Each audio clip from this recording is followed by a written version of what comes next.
Hello. Hello. बोलिए बोलिए। हाँ जी, सदगुरु कबीर साहब की जय। ऐसा मत कहो। सदगुरु सत कबीर साहब की तो सदा ही जय है, जय रहेगी। बराबर। सदगुरु कबीर साहब जो है हमारे प्राण में बसते हैं। आपका हमने पढ़ा, बहुत हमको अच्छा लगा। मैं बहुत दिन से ढूंढ रहा था इस चीज को। हाँ हाँ, जो आपने लिखा था उसको मैं बहुत दिन से ढूंढ रहा था। और मैं भ्रमित था, बहुत बातों में मैं भ्रमित था। आपकी बात से हमारा भ्रम बहुत दूर हो गया, एकदम दूर हो गया। इसलिए हमने आपको फोन किया, क्योंकि जो कि सतनाम जो है हमारे गूंज रहा था, हर समय गूंजता है। कितना भीड़ रहे, कितना आवाज होता है, लेकिन तब भी सतनाम हमारे भीतर गूंजते रहता है, लेकिन हम उसको पकड़ नहीं पा रहे थे। अब हमको आपके माध्यम से जो है समझ में आया कि नहीं, वही सतनाम है, वही सदगुरु है। हमने बहुत प्रार्थना किया कबीर साहब से कि आप हमको मार्गदर्शन दीजिए। आपका हमको वीडियो मिला, हमको बहुत जो है अच्छा लगा, और हमको समझ में आ गया कि हमारा जो है रास्ता क्या है। बात ऐसी है कि ये जो है ना जी, ये मार्ग जो है इसको हम पंथ कहते हैं। मार्ग बोले, मार्गदर्शन बोले, पंथ बोले जी, यही कबीर साहब का पंथ है। यानी यही मार्ग बताया है। परमात्मा को कैसे प्राप्त करना है। यानी ऐसा समझो, दुनिया में ये बात किसी ने नहीं बताई थी, या बताई थी भी, लेकिन समझ में नहीं आती थी। बराबर। जी जी जी, जैसे पानी पानी सबको कह रहे थे, बोलो पानी पानी पानी, सब दुनिया पानी पानी कर रही, लेकिन असलियत में पानी किसने देखा ही नहीं था। जी नहीं, किसी ने नहीं देखा। यानी किसी की प्यास ही नहीं बुझी थी। हम तो रात दिन हमको जो है वो सुनाई देता था, लेकिन हम इग्नोर करते थे। हम इसको जो है सुनना नहीं, मतलब इग्नोर कर जाते थे उसको। जो है चाहे भीड़ हो, चाहे कितना हो, बस गाड़ी चल रही हो, बस में चल रहे हो, ट्रेन में चल रहे हो, ये लेटिन कर रहे हो, या कहीं भी हो, हम अगर हमने उधर ध्यान लगाया तो वो अपने आप चल रहा है। वो अनवरत चल रहा है, वो आवाज अनवरत हो रही है। उसको मैं तो सुन करके भी अनसुना कर देता था। तो लेकिन जब आपने हमको बताया कि नहीं, वही साउंड, वही आवाज, वही अशब्द जो निशब्द जो है, वही मतलब कबीर साहब है, तब हमने जो है उसको जो है ग्रहण किया, और हमको बहुत अच्छा लगा। हम आपको धन्यवाद देने के लिए आपको फोन किया, और चाहेंगे कि आप हमारा मार्गदर्शन करते रहें कभी कभी। ऐसा है कि देखो, ये बात सबसे पहले, ये तो अभी के कलयुग में समझो कबीर साहब ने बताई थी, लेकिन इसके पहले, सबसे पहले योग वशिष्ठ जो है ना, इस ग्रंथ में इसका जिक्र किया था। बराबर। वशिष्ठ मुनि ने।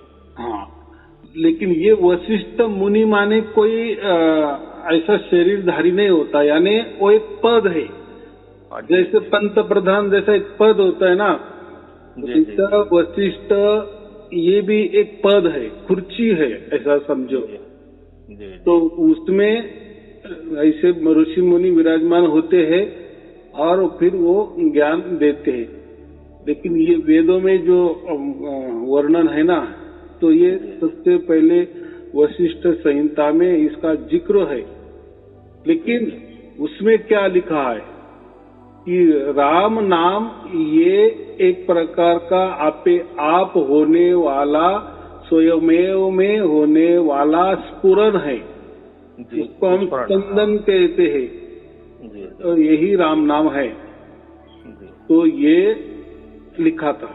बराबर। लेकिन अभी स्वयमेव होने वाला स्फुरन, इसका क्या अभी अर्थ लगाएंगे लोग? जैसे तभी तो बताते हैं कि परमात्मा हमारे अंदर है, परमात्मा कण कण में है, तो भाई दिखना भी चाहिए। कुछ तो भी महसूस भी होना चाहिए, फिर होता क्यों नहीं? कबीर ने तो कहा घट घट में है। घट मतलब कि जो घट रहा है, जो एक समय बीत रहा है, एक समय आ रहा है, उसके बीच में जो है भी परमात्मा है। घट का एक अर्थ होता है जैसा हमारा ये शरीर घट है, बराबर? ये घट रहा है, जो समय बीत रहा है, समय घट रहा है। घट रहा है, उसको भी घट घटना यही। तो जो है ना, उन्होंने क्या कहा कि जो घट कहा, जो आपने उसका अर्थ बताया, उसके अलावा ये जैसा शरीर घट होता है, वैसा एक आत्मा घट भी होता है। जी जी। हमारे शरीर में अंदर हम क्या बोलते हैं, आत्मा भी है ना? हाँ जी जी, है आत्मा। तो ये आत्मा के बीच में है। जी जी। परमात्मा जो रहता है उसका ठिकाना कहाँ है? आत्मा के बीच में। जैसे अणु और एक परमाणु, उसको परम लग जाता है अलग अलग। हाँ, परम लग जाता है फिर। हाँ, यानी ऐसा समझो, समझने के लिए फिर तो क्या हो जाएगा, मैंने ऐसा कह दिए कि फिर आत्मा ही परमात्मा होता है, ऐसा हो जाए। ऐसा नहीं, ये लोगों ने उसका समझ में नहीं आया तो अलग अलग औरत निकाले। ऐसा होता है ना, किसी जैसे कोई हमने हल्की सी कोई चित्रकारी बना ली और 10 लोगों को पूछा कि भाई ये चित्रकारी क्या है, तो जैसा जिसका दिमाग, जैसी जिसकी बुद्धि, जैसी जिसकी प्रतिभा, उसी हिसाब से वो बोल देगा कि ये मुझे ये चित्र में ये लग रहा है, दूसरा बोलेगा मुझे ये लग रहा है। नहीं, आज से पहले जो है हमको जब आवाज सुनाई देती थी हमको, तो हम कभी कभी 1 घंटा आधा घंटा बैठ करके ध्यान से सुनते थे, तो हमारे शरीर में बड़ा आनंद महसूस होता था और हमारे शरीर की जो बीमारियां थी ना, वो दूर हो जाती थी, अपने आप दूर हो जाती थी। तो हमारे शरीर में कोई बीमारी ही नहीं रह जाती थी। और ईश्वर की कृपा से जो है अभी भी कोई बीमारी नहीं है हमारे शरीर में। तो वो जो है वो हमको लगता है कि उसी शब्द का ही जो है प्रभाव था, जिसकी वजह से जो है वो बीमारी और तनाव ये सब सारा चीज दूर हो जाता था हमारा। लेकिन वो हम जो है कभी कभी जो है घड़ी मिनट 10 मिनट 5 मिनट के लिए करते थे, लेकिन अब तो हमको चूंकि हरदम सुनाई दे रहा है तो हमको हरदम सुनना है इसको। जब जहाँ जा रहे हैं वहीं सुनाई दे रहा है तो हमको वही सुनना, उसी में लगे रहना है। तो शरीर से क्या मतलब है? शरीर तो आज है, कल खत्म हो जाएगा। शरीर तो नाशवानी है ना। देखो, नाशवान हम किसको कहते हैं, परिवर्तनशील किसको कहते हैं? बहुत सहज बात है, जिसका भी जन्म होता है उसका नाश होता ही है। चाहे किसी का 1 बरस, किसी का 10 बरस, किसी के 50 बरस, किसी के 100 बरस, तो किसी के 1000 बरस, या किसी के लाख बरस, किसी के करोड़ बरस, जैसे वो होगा वैसे, बराबर। तो अच्छा गुरु जी, आप तो जो है साईं मंदिर से हैं, समझ, तो कबीर साहब को भी आप मानते हैं? देखो, सबसे पहले मैं साईं बाबा का ही भक्त हूँ, ऐसा समझो। साईं बाबा का भी सेम टू सेम है कि सबका मालिक एक, सबका मालिक एक, यानी सबका सभी धर्म हो, पंथ हो, सबका मालिक एक। उन्होंने वही इशारा किया था, कबीर साहब ने वही इशारा किया है, बराबर। बाकी कुछ नहीं है। हम तो यहीं काशी से ही बोल रहे हैं, बनारस से बोल रहे हैं। हाँ, तो यहीं पर कबीर साहब का जन्म भी हुआ है, यहीं पर जो है उनका सब आश्रम वगैरह भी है। हाँ, बराबर। जब पढ़ते थे, छोटे थे, तब हम उनके आश्रम में खेलते थे जाकर हम लोग, कबीर मठ में। बात ऐसी है, कबीर चौरा में कबीर बीजक मठ है, बराबर। हम वहाँ जाकर के हम लोग खेलते उलते थे, तो हम इतना महत्व तो नहीं समझते थे उस समय। नहीं, कैसा हो गया देखो, जैसे अभी ये जो घटना है कबीर साहब के बारे में वाली जो घटना है, उसको अभी 600 साल हो गए ना, हम वही कहते हैं ना, 600 साल हो गए। तो जैसा दिन ब दिन तो विचारों में, तत्व ज्ञान में सब अलग अलग ही हो जाता है ना, लिखाई में, पढ़ाई में, समझने में, सब में परिवर्तन आते हैं। परिवर्तन धीरे धीरे धीरे धीरे आ जाता है। जी जी। मैं तो वही कहता है ना, 10 आदमी खड़े कर दो, 10-10 फीट के अंतर में, किसी पहले को एक कुछ तो भी छोटा सा कथा सुना दो, उसको बोलो को तेरे बाजू में जो 10 फीट अंतर से वो खड़ा आदमी है उसको यही बात तू कह दे, फिर वो दूसरे को वही बोलो कि तूने अभी जो पहले से बात सुनी वो तीसरे को तू जाके उसके कान में बोल दे। ऐसा करते करते 10वां जो होता है ना, उसको अगर पूछा ना 90 ने तुझे क्या बताया कथा, तो सब अलग ही निकलेगी वो, उसमें जोड़ जाड़ के ऐसा वैसा करके, तो ऐसा क्यों हो गया? तो ये तो 600 साल की घटना है ना जी, 600 साल बीत गया। तो जिसको जैसा लगा कबीर साहब के बारे में वो है, लेकिन जो कबीर बीजक है ना, ये सबसे पुराना, यानी सबसे पहला बीज। अभी कबीर बीजक मंदिर है यहाँ पर बनारस में, बराबर, कबीर चौरा पर है, बहुत बड़ा जो है मठ है वहाँ पर। तो कबीर साहब का कबीर बीजक ही महत्वपूर्ण ग्रंथ है।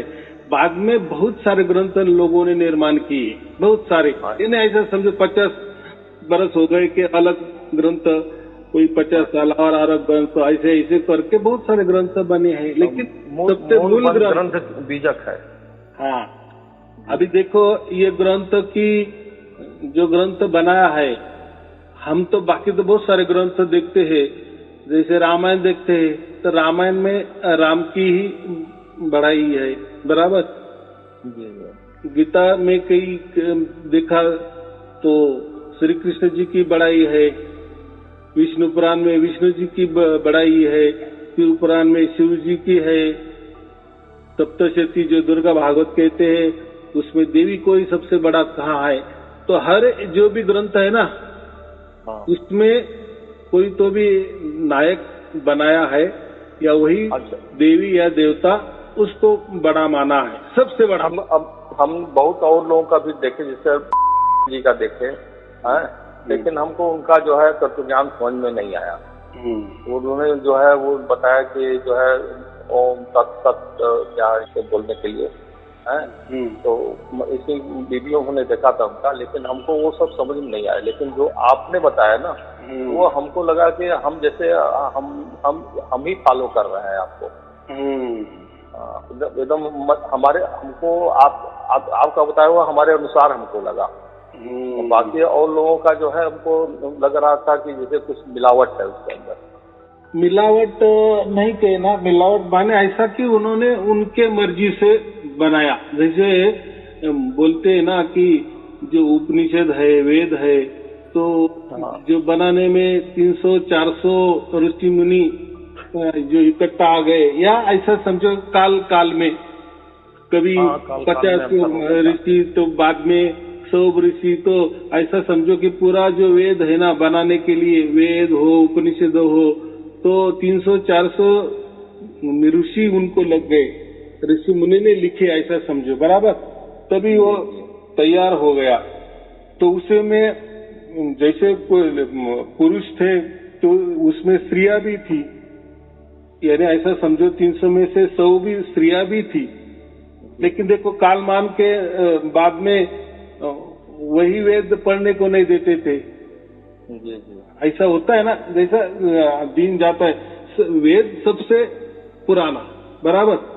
जी, सबसे पुराना वेद। हाँ, तो मुझे इतना ही कहना है कि ये जो बात है ना, इसी में मुख्य तरह योग वशिष्ठ में ये लिखा था, तो आत्मा के अंदर ही परमात्मा होता है। माने कि जो वृक्ष होता है उसमें जो फल आता है, फल में ही बीज होता है, बराबर। तो लोग बताते हैं कि आत्मा परमात्मा का कहीं आवागमन है ही नहीं, वो हर समय हर जगह विराजमान है, न वो आता है न जाता है। हाँ, बराबर है।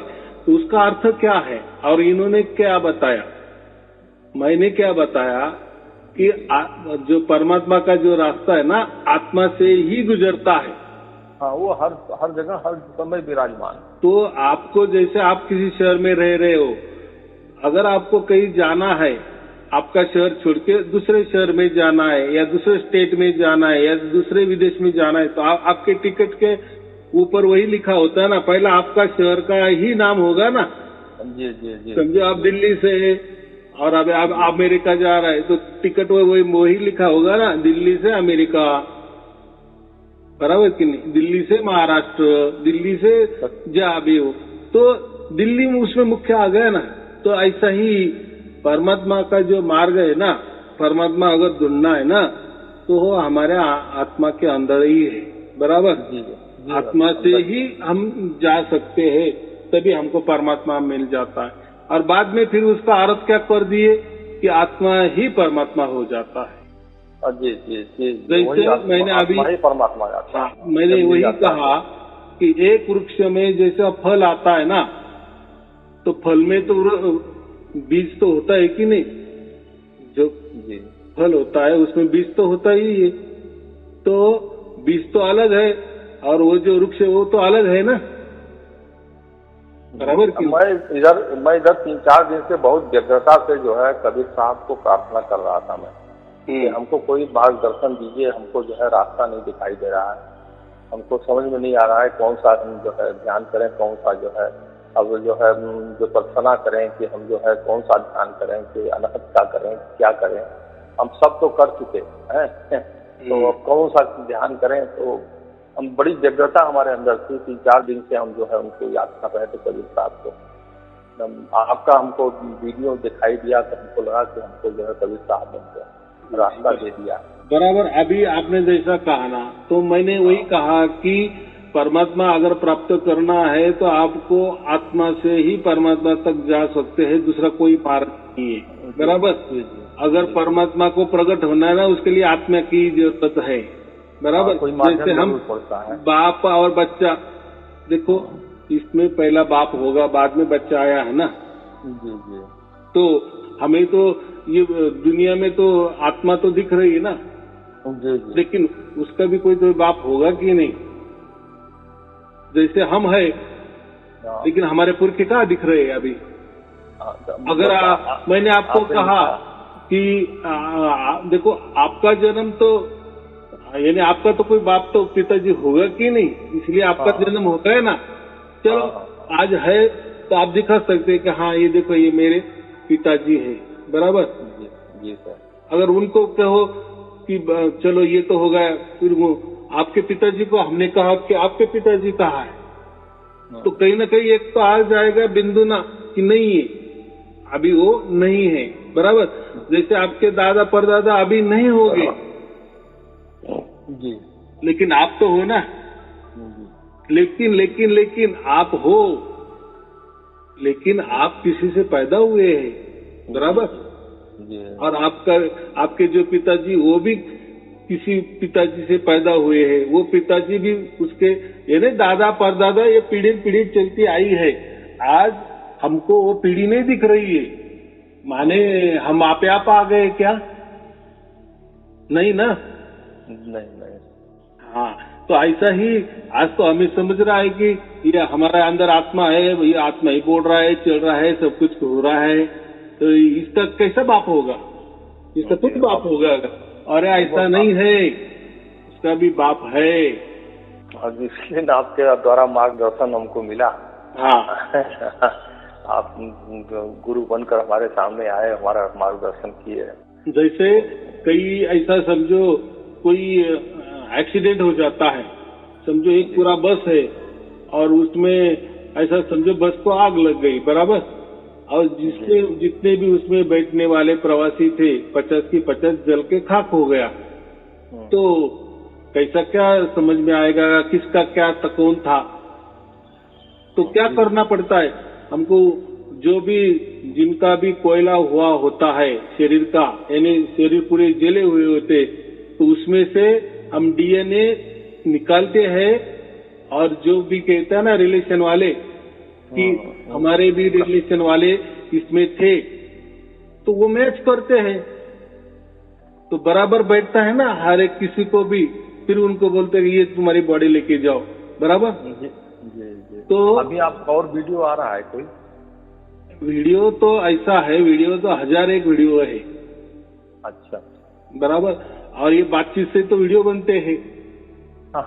जैसे आप कुछ बोलते हैं मैं उसका जवाब देता हूँ, तो यही जवाब सबको मिल जाता है।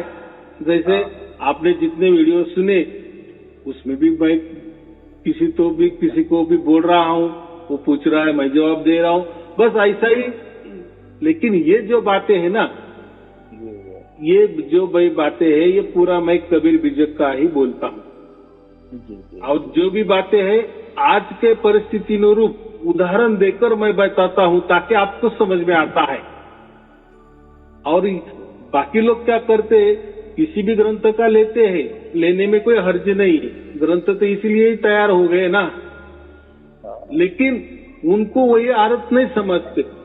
और बात ऐसी है, अर्थ नहीं समझ पा रहे, उसका मतलब वो क्या करे, उनके मन से उसका अर्थ निकालते हैं। और ये मेरे यहाँ ऐसा नहीं है। आप जैसे हर वीडियो की बातचीत सुनते सुनते जाएंगे, वैसे आप सिद्ध पवित्र बनते जाते हैं, और जो होने वाली घटना है ना, वो भी घट जाती है। बस मेरे प्रवचन में इतना ही फर्क है।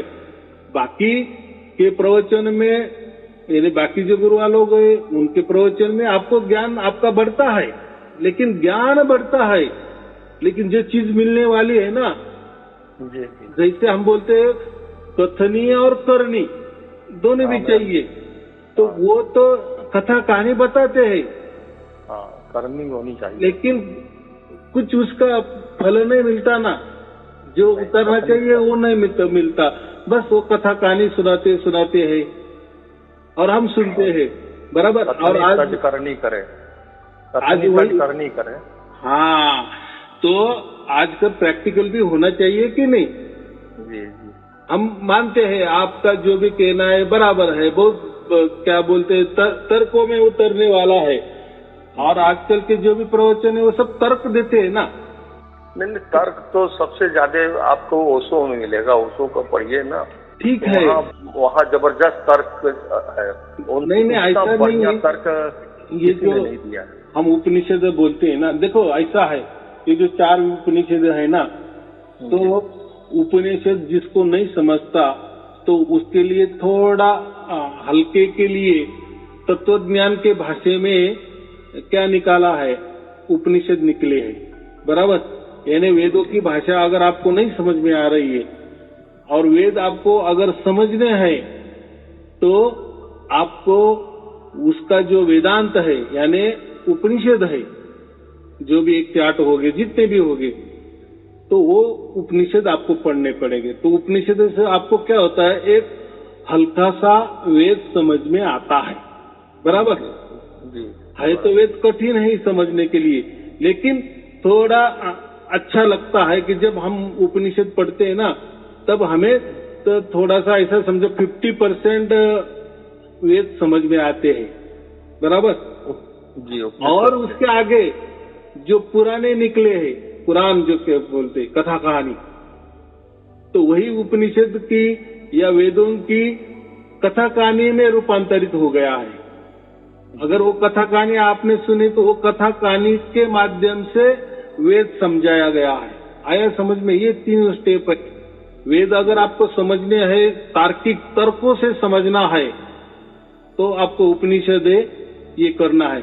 और सबको भी तर्कों की भाषा नहीं समझ में आती, बराबर, तो उसके लिए फिर कथा कहानी निकली है। यानी वो जो हम 18 पुराने कहते हैं ना, ऐसे बहुत सारे पुराण है। तो पुराण, अगर पुराणों में क्या है, कथा कहानी है, तो वो कथा कहानी सचमुच में हो गई है क्या? तो ऐसा कुछ नहीं हुआ है। हम ये पूछ रहे थे, हम कहाँ से हैं? बॉम्बे से क्या? नहीं, नासिक में। अच्छा, नासिक में है। अच्छा, जहाँ पर साईं बाबा का मंदिर है? नहीं, साईं बाबा का मंदिर नासिक से 90 किलोमीटर दूर है। अच्छा।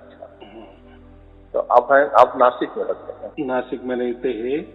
तो बात ऐसी है, अगर आपको वेद समझने हैं तो तर्कों के लिए आपको उपनिषद पढ़ने पड़ते हैं, और जिसको तर्कों की भाषा भी नहीं समझती उनको 18 पुराने पढ़ने पड़ते हैं, ताकि कथा कहानी में वो समझ सकते। फिर लोग क्या करते हैं, जो उपनिषद अपने जो पुराण है उसमें जो कथा कहानी है वो ऐसे समझते हैं कि वो हो गई है, यानी वो हो गई है, ऐसा समझते हैं। देखो, काल का जो बोलते हैं ना, वो पुराण किसके लिए बना है कि वही वेद आपको कथा कहानी में दे दिए है, कथा कहानी में सुनाए है, ताकि एकदम तो सहज में और आप समझ जाएंगे, बराबर, आसानी से समझ में आ जाए, एकदम आसानी से। लेकिन हुआ क्या, जो कथा कहानी लिखी है ना, तो कथा कहानी समझने की बजाय लोग ऐसे समझते कि ये कथा कहानी हो गई है पृथ्वी पर, यानी घट गई है और सब गड़बड़ हो गया। तो बात ऐसी है कि ऐसा ही हो जाता है, जैसे जैसे टाइम निकल में जाता है ना, तो आगे आगे होता है।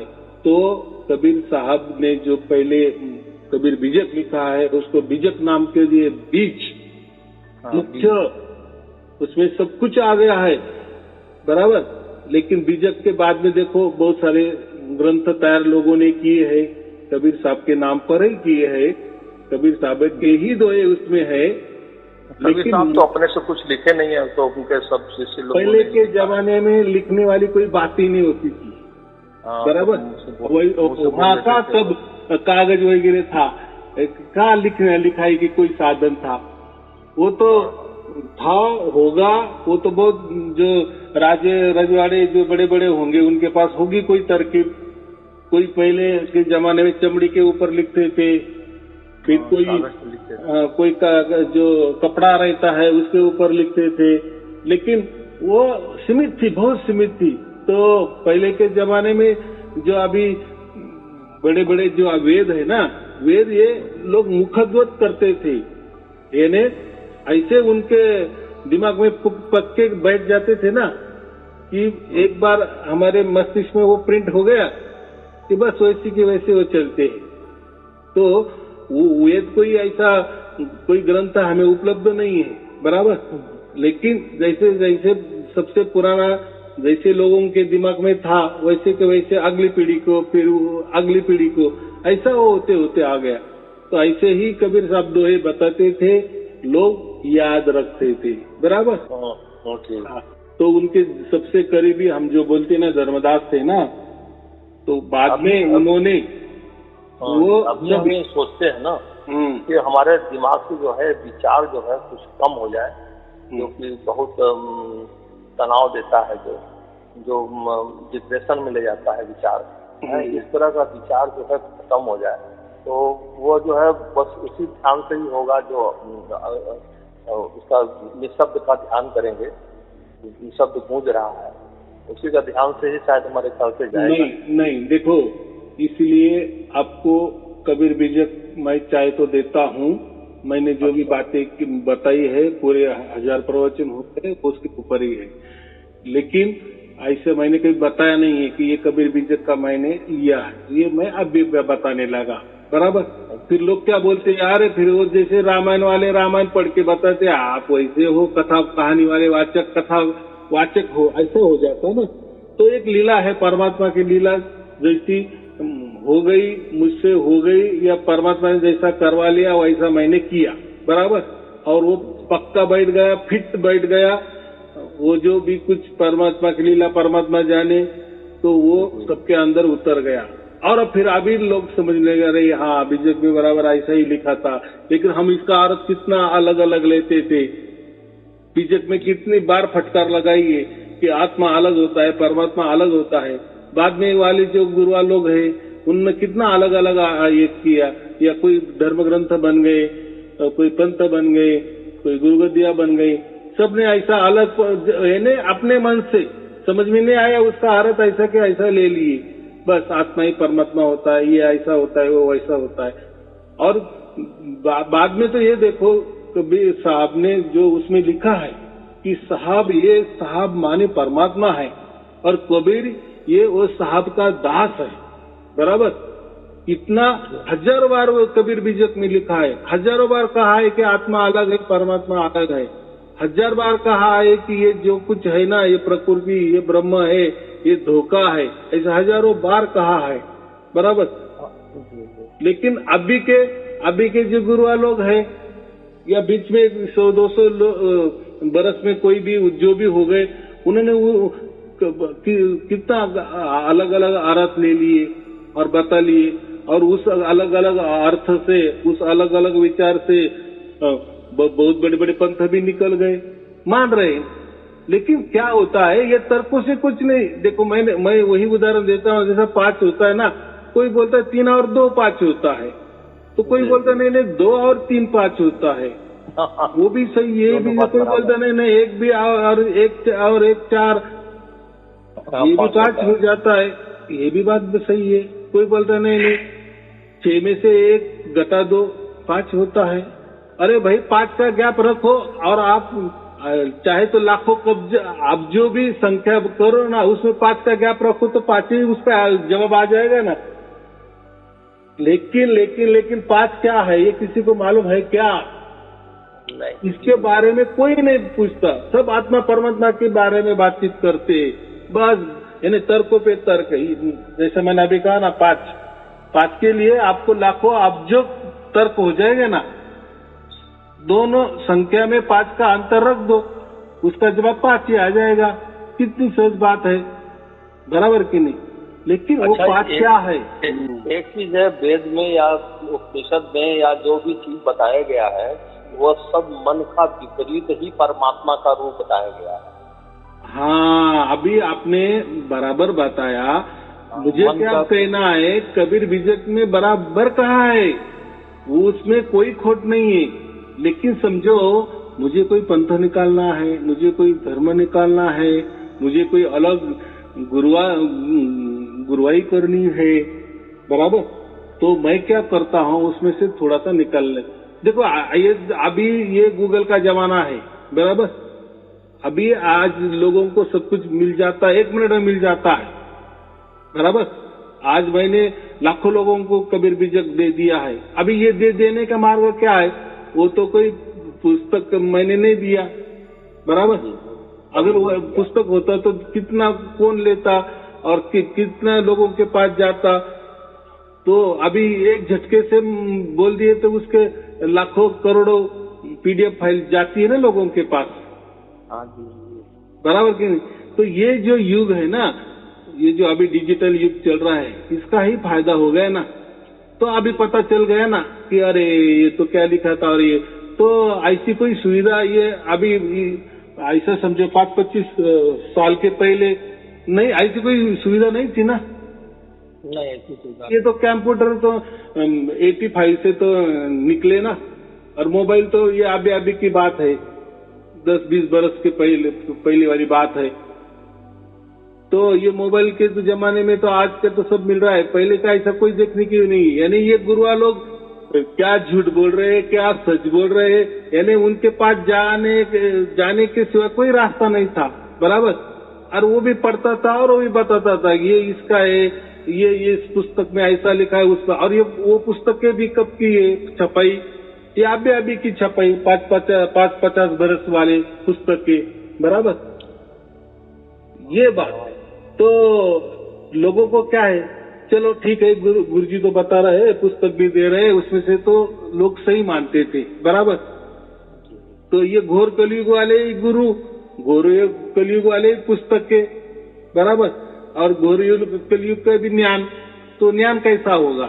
उल्टा पुल्टा ही होगा ना। हम घोर कलयुग क्यों कहते? सब उल्टा पुल्टा। हाँ, ये एक बात है। ये गुरुआ लोगों ने, लोग जो है ना, बहुत तार्किक बना दिए कि ऐसे बातचीत करने अगर सामने बैठ जाए ना, तो 1 मिनट में किसी को हरा देंगे। तो तर्क से हरा देंगे। हाँ, ये लोगों ने उनको एक मशीनरी बना दी।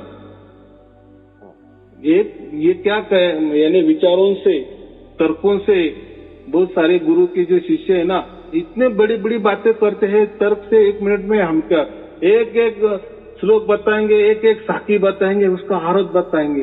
अरे हाँ, चलो तुम्हारा ठीक है, कोई बात नहीं, बहुत अच्छी बात कर रहे हैं, बहुत तर्क दे रहे हो, लेकिन क्या कुछ घट गया है क्या? तुम्हारे गुरुजी को कुछ घट गया है क्या? तुमको कुछ घट गया है क्या? सचमुच में क्या होता है आत्मा और क्या पर? तो ये लोग क्या कर देते, फिर उसको परमात्मा को अज्ञात कर देते। अज्ञात माने छुमंतर। यानी है वो, उसी ने तो मुझे भेज दिया है ना। तो अभी क्या तर्क करेंगे, सचमुच में परमात्मा ने इनको भेज दिया क्या? अभी वो जो बताएंगे वैसे ही हमको हाँ करना पड़ेगा ना। उसकी क्या परीक्षा है, उसका क्या प्रमाण है? बराबर।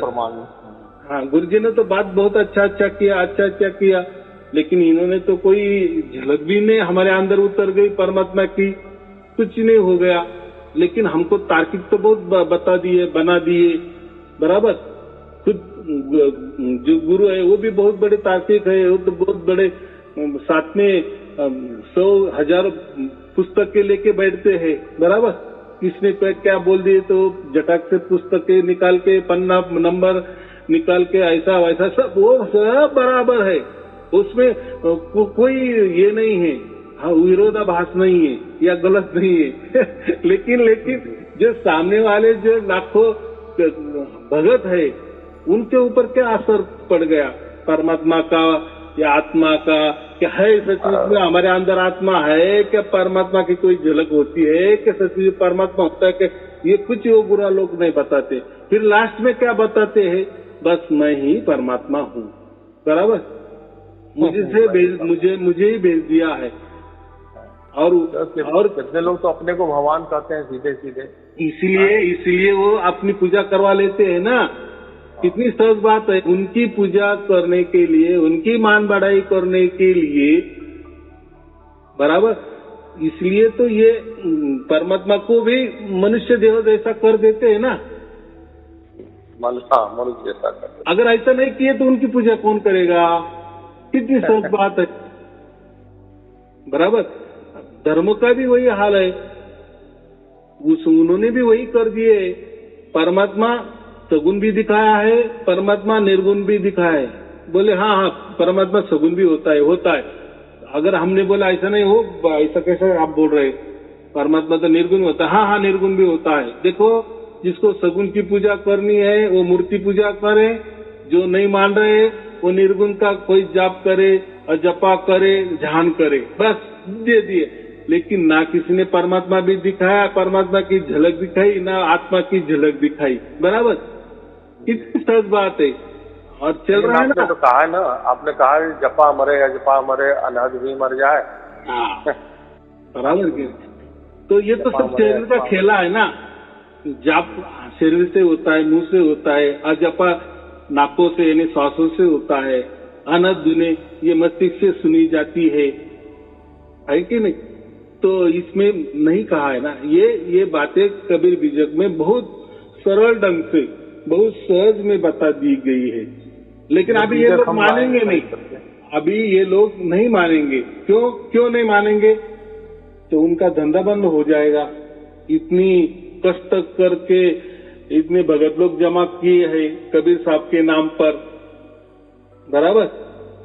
अभी कबीर साहब ने वो बीजक तैयार किया है ना, या उन्हीं के जमाने का है ना, उसमें कैसा बातें बताई है। बराबर कि नहीं?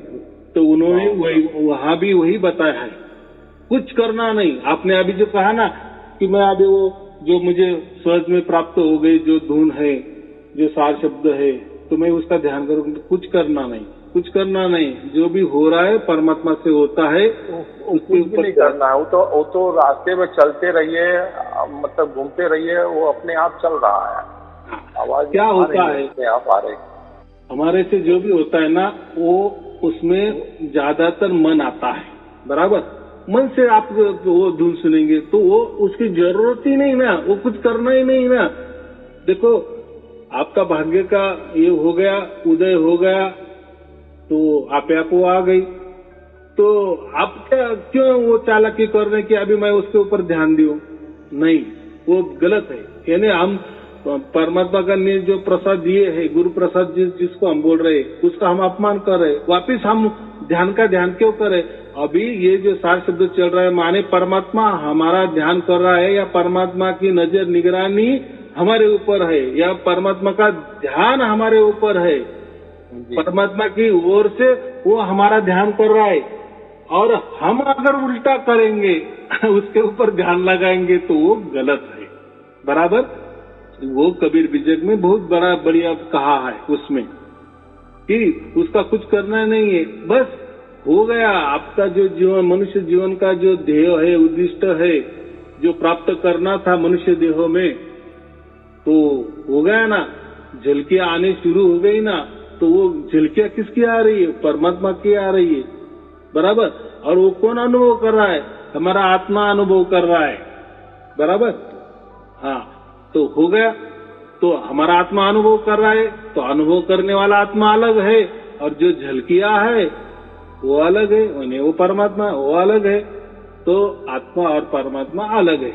लेकिन ये आत्मा का जब भाग्य जगता है ना, भाग्य हो जाता है ना, तभी परमात्मा बराबर आ जाता है। परमात्मा उसकी ओर से होकर हमारे आत्मा के पास आता है। बराबर, अभी निरंतरता हो गई। अभी हमारे आत्मा और परमात्मा में कोई अंतर नहीं है, जिसको भी सार शब्द प्राप्त होता है अभी। लेकिन आत्मा अलग ही है, परमात्मा अलग ही है। जैसा कोई छोटा बच्चा, नन्हा सा बच्चा उसके माँ की गोद में चला जाता है, तो दोनों में कोई अंतर रहता है क्या? नहीं होता ना। लेकिन बच्चा अलग ही है ना, माँ अलग ही है ना, कितनी सहज बात है। ऐसा ही परमात्मा जो प्राप्त करना होता है ना, तो आत्मा का जब भाग्य हो जाता है ना, बराबर परमात्मा आत्मा के पास आता है। तो मैं हूँ तेरे पास में जो कहा है ना, वो परमात्मा ने कहा है। मैं हूँ तेरे पास में किसने कहा है? परमात्मा ने कहा है। बराबर, तो कबीर और साहब माने परमात्मा और कबीर माने कबीर जी। बराबर, तो हम कबीर और साहब क्यों एक करते हैं? एक तो साहब और कबीर जी, इनका जो कनेक्शन है ना, वो निरंतर है।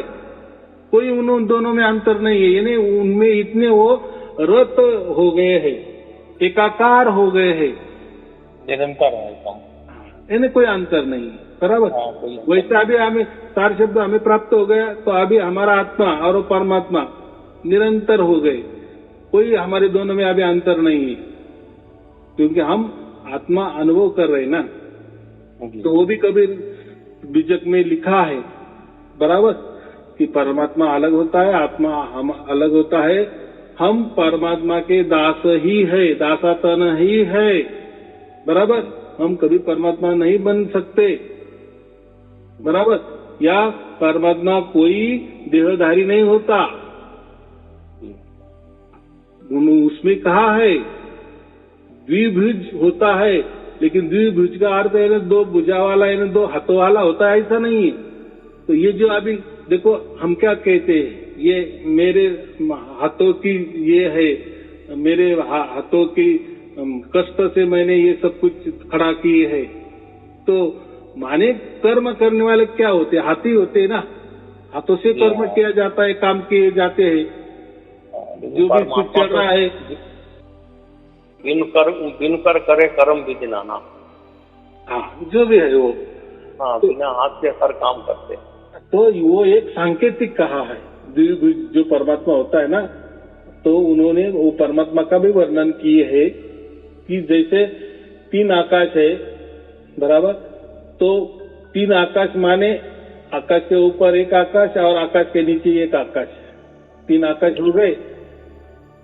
लेकिन परमात्मा क्या कहा है? ये तीनों आकाश को व्याप्त किए हैं। यानी आकाश माने हम तो एक आकाश समझते, फिर उससे दूसरा आकाश कैसा है वो कैसा समझना, और उसके नीचे और एक आकाश है, ऐसे तीन आकाश है, तो ये कैसे समझना? तो उन्होंने वही कहा है, ये समझ लो कि ये पूरे तीन आकाश को परमात्मा खचाखच भरा है, व्याप्त किया है, और पूर्ण रूप से है। तीनों आकाश में परमात्मा पूर्ण रूप से काम करता है, कार्य करता है। कार्य करने की उसकी जरूरत नहीं, लेकिन है परिपूर्ण माने उसको कोई काम करने की जरूरत नहीं। वो थोड़ी अधूरा है कि चलो कुछ काम करे, हम पूरा हो जाए, या ज्यादा काम हो गया कोई काम का नाश हो जाए, ये तो प्रकृति वाली बात है, प्रकृति में हो पाता है, ज्यादा कम ज्यादा हो जाते, लेकिन उसमें क्या कहा है, परमात्मा परिपूर्ण है।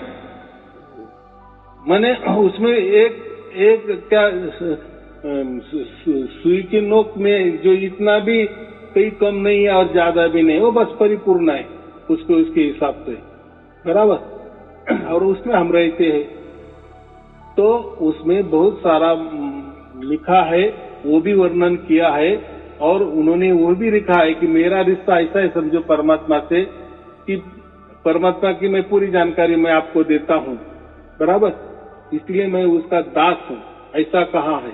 और मैंने ये परमात्मा की महिमा मंडल युग युग में मैं करता हूँ, हर युग में मैंने की है, बराबर। तो ऐसा समझो परमात्मा और कबीर जी का एकदम रिश्ता जो है ना, निरंतर रिश्ता है, बराबर। वो रिश्ता अभी हमको समझ में आ गया, जब हमको सार शब्द प्राप्त हो गया तब हमको वो रिश्ता समझ में आ गया कि आत्मा परमात्मा का कैसा रिश्ता है, वैसा वो परमात्मा और कबीर जी का रिश्ता है। तो वो कबीर बीजक में बहुत सरल ढंग से समझ में आता है और वैसा की वैसा लिखा है, बराबर। अभी जब आपके कबीर बीजक पढ़ेंगे और आज के जो गुरुआ लोग हैं उनकी वाणी सुनो या उनके बहुत सारे प्रवचन बने हैं, तो वो कबीर साहब के बारे में कैसे बताते हैं, बराबर। कबीर बीजक कहाँ मिलेगा? वो मैं आपको भेज दूंगा ना। अच्छा, वो PDF फाइल है, पहले के जमाने की है मेरे पास। अच्छा, मैं आपको PDF कर दूंगा, बस। तो ये बात है। तो अभी क्या है, पुरावा है, बराबर। अभी देखो व्यवहार में भी पुरावा होता है ना, कायदे कानून में भी पुरावा से चलता है ना, सबूत के आधार से। तो ये बाकी लोग प्रवचन करते हैं, उनके पास क्या पुरावा है, वो भी देते हैं, साखिया है, निकली है, बाद में बहुत सारे धर्म ग्रंथ भी निकले है, यानी कबीर साहब के बारे में लिखे हैं। लेकिन मेरे पास जो है ये सबसे पुराना है, बराबर। मूल जो है ना, बाद में तो बहुत सारे ग्रंथ निर्माण हुए। मैंने तो कहा जैसे जैसे दिन जाते वैसे बदलाव आ जाते हैं, हर कोई उसका दिमाग उसमें चलाता है, कोई ऐसा समझो संशोधन करता है, नहीं ये साके का अर्थ ऐसा नहीं ऐसा है, नहीं ये ऐसा नहीं ऐसा है। देखो यानी अभी देखो उसको कुछ तो भी कलाकारी दिखानी है ना, सभी लोग जमा हो गए ना, अरे मेरे गुरुजी तो बाप रे बाप, बराबर। फिर वो बोलता है ना गुरुजी इसमें कोड लगा है, वो मुझे ही पता है, तुमको पता नहीं होगा। देखो इन्होंने कबीर साहब जो है इनके पास ही आए, इनको ही वो कोड बता दिए। अरे भाई ये जो होती है ना, साकिया होती है, दोहे होते हैं, वो सर्व सामान्य लोगों के लिए रहते हैं कि सबको समझ में आए, बराबर। वो संत लोग क्यों कोड लगाएंगे, उसमें कोड की भाषा करेंगे, ऐसा होता है क्या? नहीं होता है ना। ये बाद वाले जो ग्रंथ है ना, इसमें सब ये लोगों ने गड़बड़ कर दिया और सब उल्टा पुल्टा कर दिए। लेकिन असल कबीर बीजक में वैसा कुछ नहीं है। मैं आपको ये भी बताता हूँ, बाद में भी बहुत सारे कबीर बीजक निकल गए हैं, अलग अलग निकले हैं, अलग अलग विचारधाराओं से। हमको मूल वाला भेज दीजिएगा, हाँ? तो फिर आपसे कब मुलाकात होगी फिर? अभी देखो मुझसे जब बात होती है ना, तो एक तो जब पहली बात जब आप मुझे फोन करते हो तो मैं पहला मेरी जो लिंक है वो जो 1000 प्रवचनों की वो देता हूँ। तो जैसे कोई 10 प्रवचन सुनते, 20 सुनते, 40 सुनते, तो कभी न कभी उसमें वो झलकियां आने शुरू हो जाती है। यानी प्रवचन एक प्रकार का आपको क्लीन करती है, आपका आत्मा के ऊपर जो धूल जमा हुई है ना वो साफ करती है। जैसे जैसे आप शुद्ध पवित्र बनते जाते हैं तो परमात्मा की झलके आपको ऑटोमेटिक आने लगती है। अभी जो लोग बात करते वो बताते हैं ना, अभी ऑनलाइन ये जो वीडियो बातचीत वाले ही वीडियो है ना, वो लोग बताते हैं। और फोन कब करते हैं, जब उनको प्राप्त होता है, तभी कुछ घटित होता है तभी मुझे फोन करते हैं, बराबर। तो कोई चिंता की बात है, मैं आपको लिंक भेज देता हूँ, आप पूरी तरह से वो सुनते जाओ। आपको झलकियां तो आ गई है, लेकिन ऐसा है कि अगर आपको कुछ मालूम ही नहीं है, आपको तो मिल गया, लेकिन वो वही बात है कि वही चीज है ये भी मालूम चाहिए ना, जी बराबर कि नहीं तो फिर वो तो कहानी है ना कि बच्चे कंचन खेल रहे थे तो कोई जोहरी आ गया, बोले अरे ये कंचन में जो ये कंचा है ना, ये तो हीरा है। अभी बच्चों को क्या मालूम हीरा क्या होता है और उसकी क्या कीमत होती है, यानी वो तो उसके पास ही था, लेकिन फिर जोहरी बताता है कि जो ये है ना, ये हीरा, इसकी बहुमूल्य कीमत है। बराबर, आपके साथ पीढ़ी बैठ के खाएंगे, व्हाट्सअप कर दीजिएगा। हाँ, तो ये हो जाएगा। तो ये जैसा है ना, ये बात, ये जैसी कथा कहानी है ना, वैसा ही ये जो आपको जो मिला है, आपको जो हुआ है, बहुत अच्छी बात है, वही वो सार शब्द होता है। लेकिन ऐसा है कि जैसा कोई हम मोबाइल भी लेते हैं तो उसके अंदर पुस्तिका भी होती है, ये कैसा इस्तेमाल करना, वही करना, हर एक में कोई तो भी रहता है ना। तो वैसा ही आपका जो सार शब्द है वो असली है या नकली है या कैसा है, वो सब आपको समझ में आ जाएगा। बराबर, चलो, आप और आपके परिवार के लिए शुभ आशीर्वाद। सत साहेब जी, सत साहेब जी, सत साहेब जी। सत साहेब, नमस्कार।